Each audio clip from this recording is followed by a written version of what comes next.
Good morning boys and girls. कल हमने आगे साइंस के अंदर हम 7वां पार्ट चल रहे थे, उसमें हमने आवर्त सारणी के बारे में जानकारी प्राप्त की थी। उसमें हमने पढ़ा था मेंडलीफ। क्या पढ़ा था? मेंडलीफ की आवर्त सारणी पढ़ी थी, जिसने तत्वों का सर्वप्रथम वर्गीकरण किया था आवर्त सारणी के रूप में। अब मेंडलीफ के बाद और विस्तृत जो आधुनिक आवर्त सारणी कहलाती है, जिसको सबसे सर्वमान्य माना गया। आज की जब हम साइंस के अंदर आवर्त सारणी पीरियोडिक टेबल को देखते हैं तो सबसे इंपॉर्टेंट और सबसे मान्य जो है वो किसकी है? आधुनिक आवर्त सारणी है, जिसे किसने दी थी? हेनरी मोजले ने। तो आज हम उसके हेनरी मोजले की आवर्त सारणी के बारे में अध्ययन करेंगे। तो पार्ट हमारा कौन सा था? 7वां। और 7वें में आज हम देखते हैं आधुनिक आवर्त सारणी।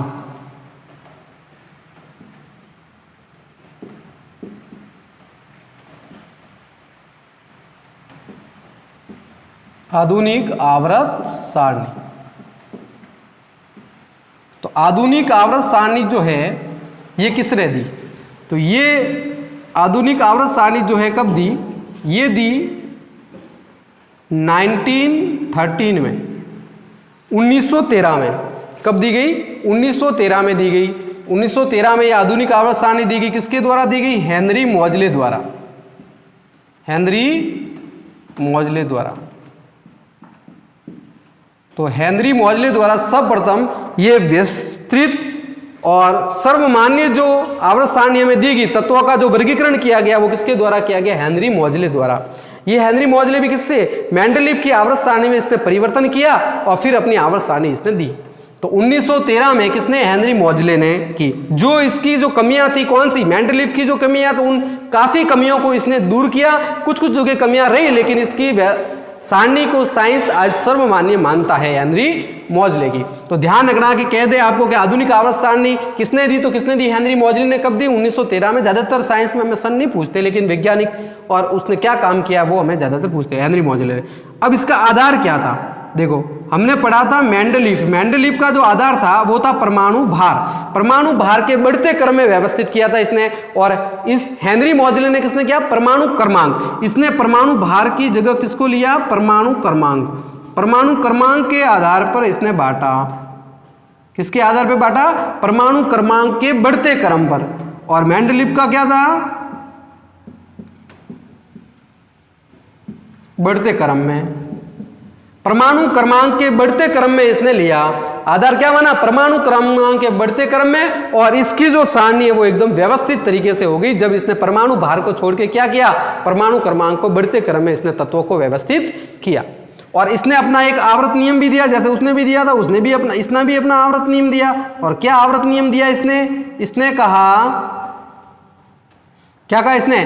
कि तत्वों के गुणधर्म, तत्वों के गुणधर्म,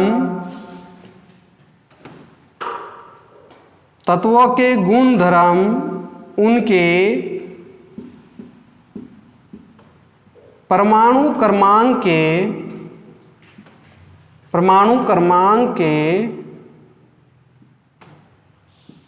आवर्ती फलन होते हैं। परमाणु क्रमांक के आवर्ती फलन होते हैं। तत्व गुण परमाणु क्रमांक के आवर्ती फलन होते हैं। तो इसने क्या कहा कि तत्वों के गुणधर्म उनके परमाणु क्रमांक के आवर्ती फलन होते हैं। यानी एक निश्चित परमाणु क्रमांक के बाद उनके गुणों की क्या होती है? पुनरावृत्ति होती है गुणों की, कि उनके समान गुण मिलते हैं। और जब मेंडलीफ ने क्या कहा? उसने परमाणु क्रमांक की जगह परमाणु भार लिया था। बाकी दोनों का आवर्त नियम सेम है। चेंज क्या किया? परमाणु भार की जगह परमाणु क्रमांक। तो मेंडलीफ का आवर्त नियम क्या था? तत्वों के गुणधर्म उनके परमाणु भार के आवर्ती फलन होते हैं। यानी एक निश्चित परमाणु भार के बाद उनके गुणों की पुनरावृत्ति होती है। और इसने क्या कहा कि उसने परमाणु भार के आधार पर, वो परमाणु भार के आधार, इसलिए वो फेल हो गया, असफल रहा। लेकिन इसने उस क्रमांक भार को बढ़ के क्या लिख दिया? परमाणु क्रमांक। और परमाणु क्रमांक के क्या होते हैं? आवर्ती फलन होते हैं। वैसे इसमें जो परमाणु क्रमांक जो होते हैं, वो परमाणु क्रमांक, तत्वों के जो परमाणु क्रमांक होते हैं वो इलेक्ट्रॉन के बराबर होते हैं। इलेक्ट्रॉन की संख्या और तत्वों का परमाणु क्रमांक क्या होता है? समान। परमाणु क्रमांक किसके बराबर होता है? इलेक्ट्रॉन की संख्या के बराबर।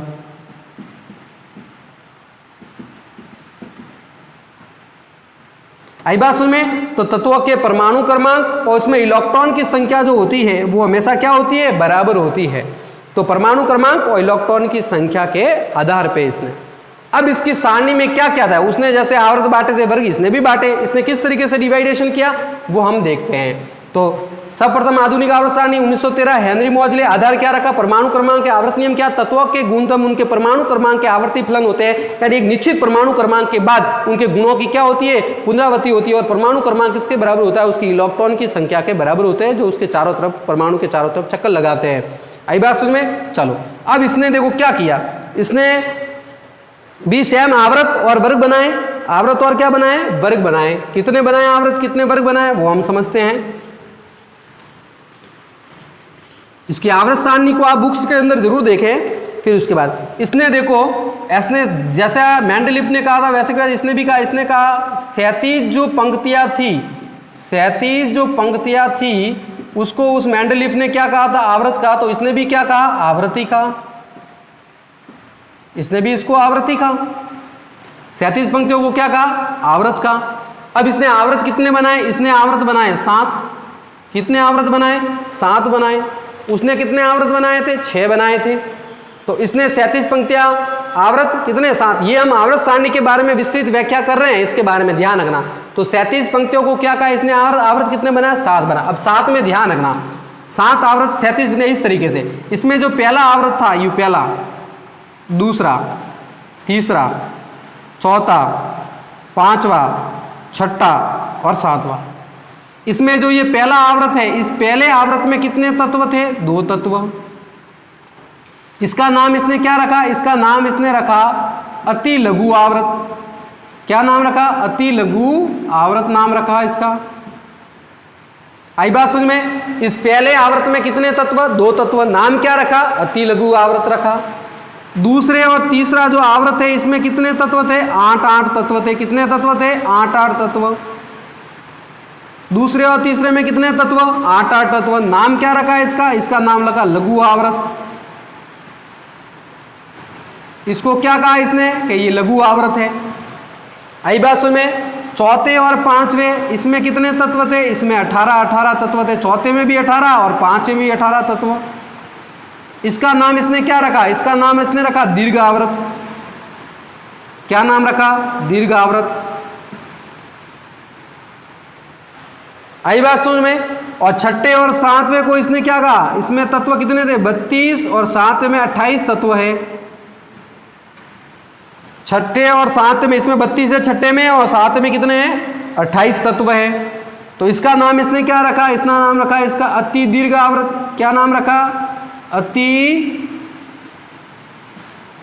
दीर्घ आवृत। वैसे ही 7वें को हम अपूर्ण दीर्घ आवृत भी कहते हैं, क्योंकि इसमें कुछ रिक्त स्थान भी है, तो इसको अपूर्ण दीर्घ आवृत भी कहते हैं। सवाल आ जाए कि अपूर्ण दीर्घ आवृत किसे कहते हैं, तो ध्यान रखना किसको कहते हैं, 7वें को, क्योंकि इसमें खाली जगह है। तो अपूर्ण दीर्घ आवृत, तो 32, 6 और 7 को क्या कहते हैं, अति दीर्घ आवृत कहते हैं। अगर 7वें की बात करूं तो अपूर्ण दीर्घ आवृत इसको हम कहेंगे। तो कितने आवृत बनाए, 7 आवृत बनाए। किसने, इस मॉजले ने। 37 पंक्तियों को इसने भी आवृत का 7। पहले आवृत में 2 तत्व, अति लघु आवृत का। दूसरे को 8 तत्व, इसको लघु आवृत का। चौथे और 5 दूसरे और तीसरे को लघु आवृत। चौथे और 5 को 18 तत्व, इसमें दीर्घ आवृत का। छठे और 7वें को 32 और 28, इसको कहा अति दीर्घ आवृत। और 7वें को हम अपूर्ण दीर्घ आवृत भी कह सकते हैं। चलो, तो ये तो हुआ इसका आवृत। अब वर्ग इन्होंने बनाए, तो ऊर्ध्वाधर तल थे, उनको क्या कहा, वर्ग। ऊर्ध्वाधर जो स्तंभ बनाए, मतलब 37 पंक्तियां तो इस तरीके से थी। ये आवृत इस तरीके से चलते हैं, वर्ग इस तरीके से चलते हैं। ये हमने आगे भी, तो ऊर्ध्वाधर स्तंभ को इसने क्या कहा, वर्ग कहा। क्या नाम दिया, वर्ग। तो ऊर्ध्वाधर स्तंभ वर्ग। वर्ग कितने बनाए, वर्ग इसने बनाए 18। कितने वर्ग बनाए, 18 वर्ग। ध्यान रखना, 37 पंक्तियों को आवृत, 7 आवृत बनाए। इस तरीके से वर्ग कितने बनाए, 18 वर्ग बनाए। अब 18 वर्ग में देखो, पहला और दूसरा जो वर्ग है, पहला और दूसरा वर्ग, पहला और दूसरा, इस तरीके से 18 था। यूं खड़ी पंक्तियां 1 और 2, इनका नाम इसने क्या रखा, ये खड़ी है, इनका नाम पहले इसको रखा एस ब्लॉक नाम दिया इसने। क्या दिया, एस ब्लॉक। और इस एस ब्लॉक को इसने क्या कहा कि इनको हमने कहा मृदा धातु या क्षारीय मृदा धातु, क्षारीय मृदा धातु। तो ध्यान रखना, पहले और दूसरे वर्ग का नाम क्या है? एस ब्लॉक एलिमेंट्स इनको हम कहते हैं, क्योंकि इसमें अंतिम जो इलेक्ट्रॉन है वो एस ब्लॉक में जाता है। 4 ब्लॉक बनाए थे इसमें, एस, पी, डी और एफ। उसमें से पहले ब्लॉक को एस ब्लॉक कहते हैं, क्योंकि इसमें अंतिम जो इलेक्ट्रॉन है वो किस में जाता है? एस ब्लॉक में, इसलिए इसका नाम एस ब्लॉक रखा गया। किसको? पहले वर्ग और दूसरे वर्ग को। और इसका नाम क्या? मृदा धातु या क्षारीय मृदा धातु कहा। फिर देखो 3 से लगा के 12, 3 से लगा के 12, 3 से मतलब 1 से 2 तो ये, 3 से लगा के जो 12 थे, इसका नाम क्या रखा गया? इनको कहा गया डी ब्लॉक। क्या कहा गया? D block elements, D block तत्व। ये एस ब्लॉक तत्व थे, ये डी ब्लॉक तत्व थे। और डी ब्लॉक तत्व का नाम जो रखा गया वो रखा गया संक्रमण।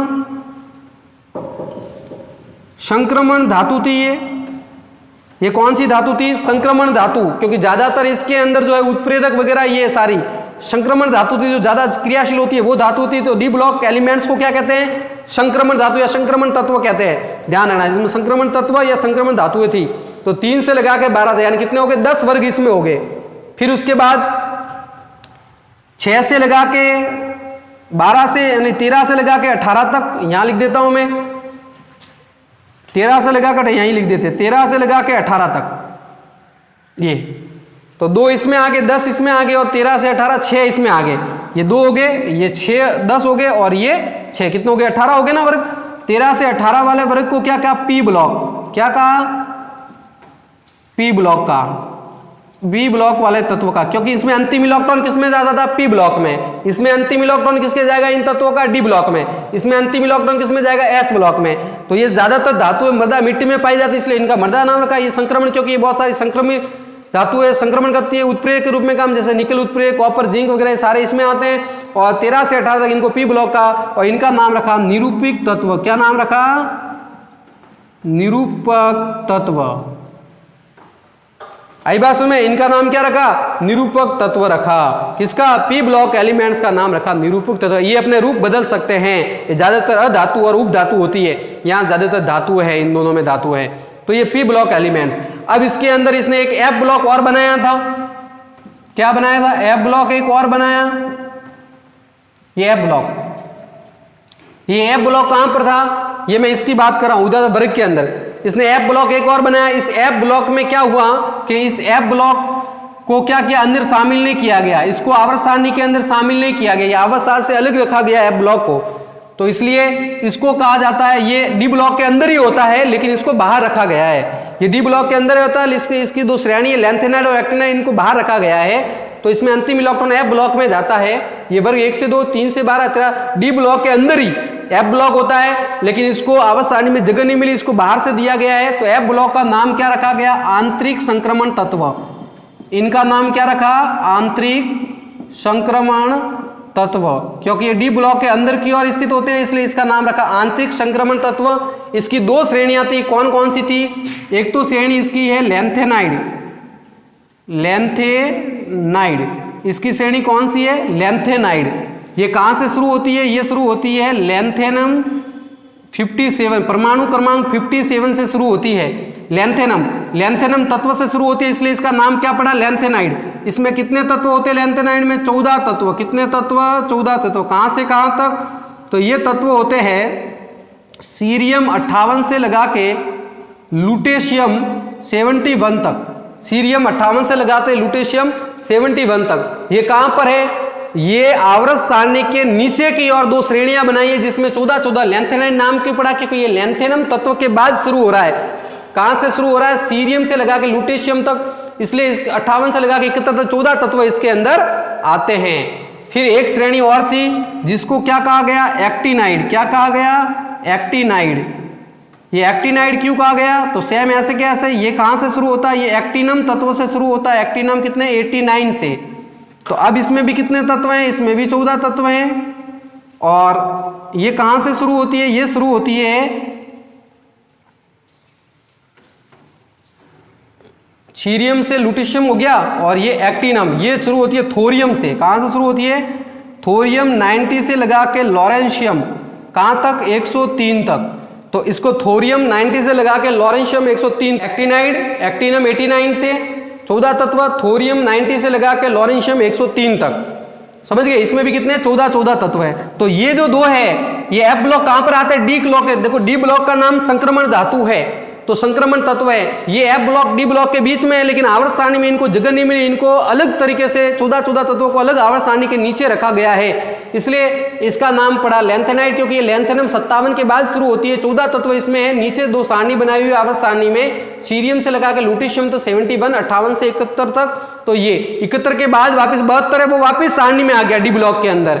और यहाँ ये एक्टिनाइड क्यों रखा? क्योंकि एक्टिनम 89 के बाद शुरू होता है, तो ये थोरियम 90 से लॉरेंशियम 103 तक है, इसलिए इनमें भी 14 तत्व है। इसके बाद जो तत्व है वापस डी ब्लॉक के अंदर आ गए, तो इनको आवर्त सारणी में जगह नहीं मिली, तो ये अलग रखे गए। तो इस तरीके से ये आधुनिक आवर्त सारणी थी। क्या थी? आधुनिक आवर्त सारणी। क्या बता, देखो कब दी? 1913 में। किसने दी? मौजले ने दी। किसने दी? मौजले ने दी। किसके आधार पे? परमाणु क्रमांक के बढ़ते क्रम। आवर्त नियम क्या था? परमाणु के तत्वों के गुणधर्म उनके परमाणु क्रमांक के आवर्ती फलन होते। कितने आवर्त बनाए? 7 आवर्त बनाए।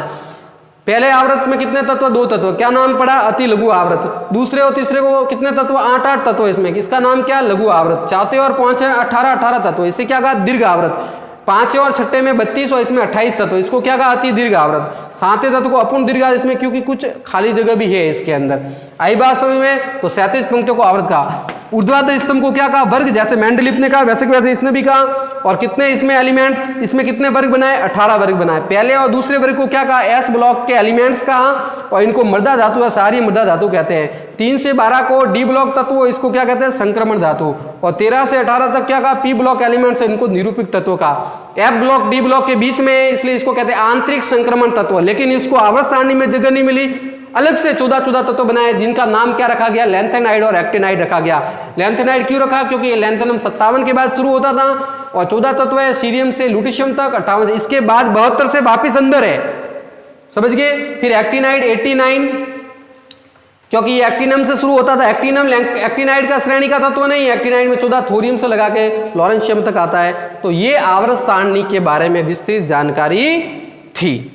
आई बात समझ में? चलो अब प्रत्येक कोष में, इसके बाद मैं आपको बताता हूं कि किसी भी कोष में इलेक्ट्रॉन की जो अधिकतम संख्या है आवर्त सारणी के अनुसार, मौजले के अनुसार, कि किसी भी कोष में इलेक्ट्रॉन की अधिकतम संख्या कितनी होती है, तो वो हम बताते हैं कि कोई भी जो कोष है उसके अंदर इलेक्ट्रॉन की अधिकतम संख्या कितनी होती है, कभी कभी में पूछते हैं। तो ध्यान रखना, किसी भी कोष, जैसे मान लिया मैंने आपको कोष बताया था, जब मैंने नील्स बोर आपको पढ़ाया तो मैंने कहा था कि नाभिक के चारों ओर जो चक्कर लगाते थे वो कोष, मान लिया ये के कोष है, ये पहला कोष जिसकी वैल्यू कितनी होती है n बराबर 1, जिसे हम क्या कहते हैं k।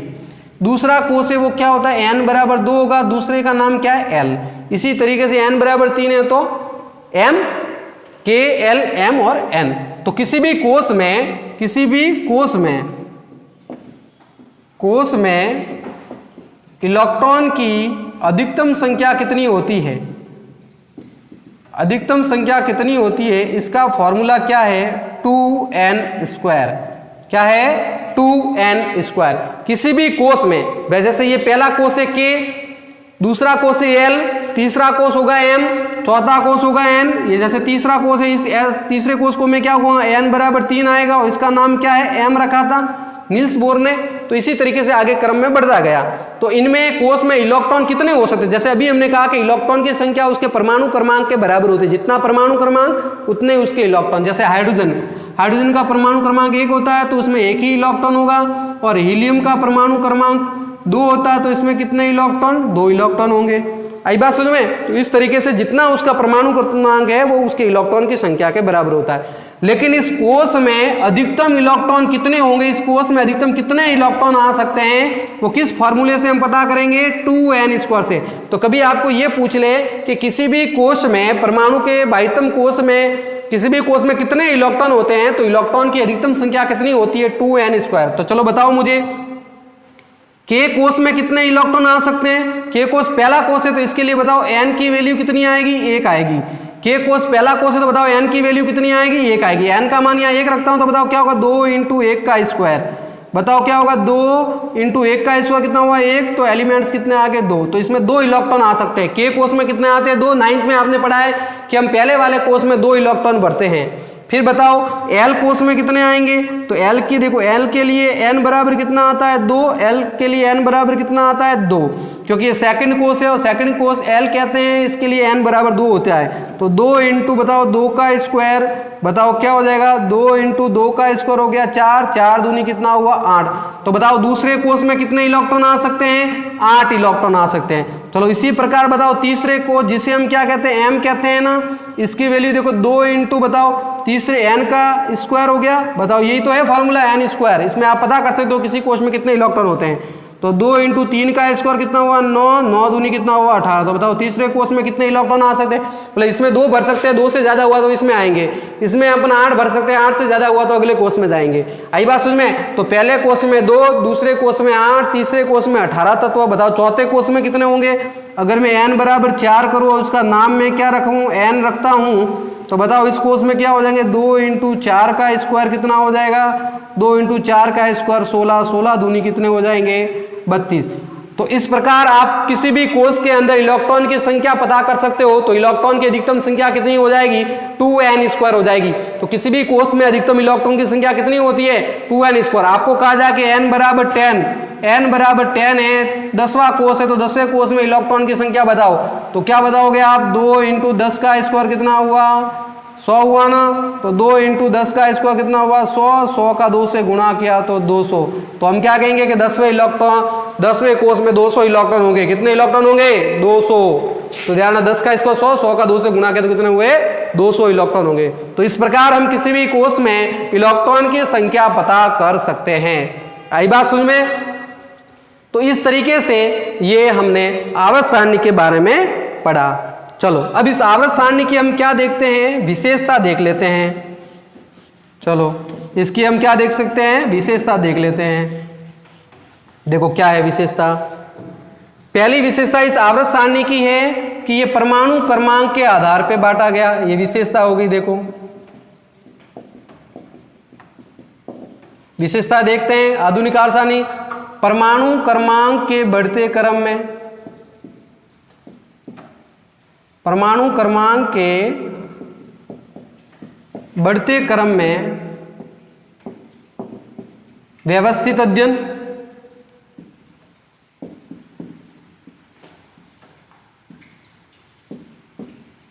अध्ययन किया। पहला विशेषता क्या होगी, परमाणु क्रमांक के बढ़ते क्रम में व्यवस्थित अध्ययन किया। आई बात समझ, ताकि प्रत्येक जो ब्लॉक्स के अंदर एक जैसे तत्व है उनके गुणों के अंदर क्या पाएगी, समानता पाएगी। दूसरा क्या है, दूसरे इसमें किया गया कि धातु और धातु अधातु व उपधातु को, धातु अधातु व उपधातु को अलग अलग रखा गया। इसमें अलग अलग रखा गया। धातु अधातु व उपधातु को क्या रखा गया, अलग अलग रखा गया। एक से लगा के जो 12 तक है, एक से लगा के 12 तक है, इसमें सबको धातु को रखा गया। यानी बाह्य भाग में तो क्या रखा गया, धातु। ये एस ब्लॉक और इसमें ये बाह्य भाग में तो क्या है, धातु है। और जब अधातु और उपधातु एक इसमें आ गई दाएं भाग में, ये अधातु और उपधातु, इन दोनों के बीच में ऐसी सीढ़ी नुमा लेयर बनाती है। यानी जो पी ब्लॉक एलिमेंट्स है वो धातु अधातु और उपधातु को, यानी पी ब्लॉक के अंदर ये सारे आते हैं, पी ब्लॉक में आते हैं। इसमें क्या आएगा, एस ब्लॉक, डी ब्लॉक और एफ ब्लॉक वाले जो एलिमेंट्स है, एस डी और एफ वाले ब्लॉक वाले, वो किसमें आते हैं, धातुओं में। तो बाह्य भाग की और आवर्त सारणी के बाह्य भाग की और क्या आएगा, ये धातु अधातु उपधातु को इन्होंने अलग अलग रखा। ये इसका सबसे बड़ी खासियत थी। तो परमाणु क्रमांक के बढ़ते क्रम में व्यवस्थित अध्ययन, धातु व धातु को अलग अलग रखा गया। समान गुण वाले तत्वों को एक ही वर्ग में रखा गया। तीसरा, समान गुण वाले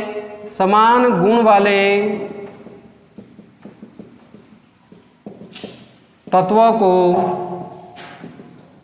एक ही वर्ग में रखा गया। समान गुण वाले जो तत्व है उनको क्या किया गया, एक ही वर्ग में रखा गया। आई बात समझ में, समान गुण वाले तत्वों को एक ही वर्ग में रखा गया। चौथा इसका गुण क्या है?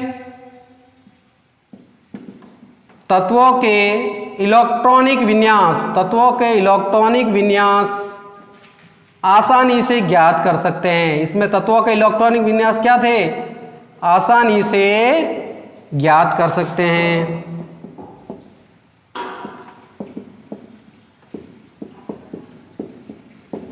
आई बात में समान गुण वाले तत्वों को एक ही वर्ग में, तत्वों के जो इलेक्ट्रॉनिक विन्यास है वो हम आसानी से ज्ञात कर सकते हैं। तो पहला परमाणु क्रमांक के बढ़ते क्रम में व्यवस्थित, दूसरा धातु अधातु उपधातु को अलग अलग रखा गया। इसमें समान गुण वाले तत्वों को एक ही वर्ग में रखा गया, तत्वों के इलेक्ट्रॉनिक विन्यास आसानी से ज्ञात कर सकते हैं।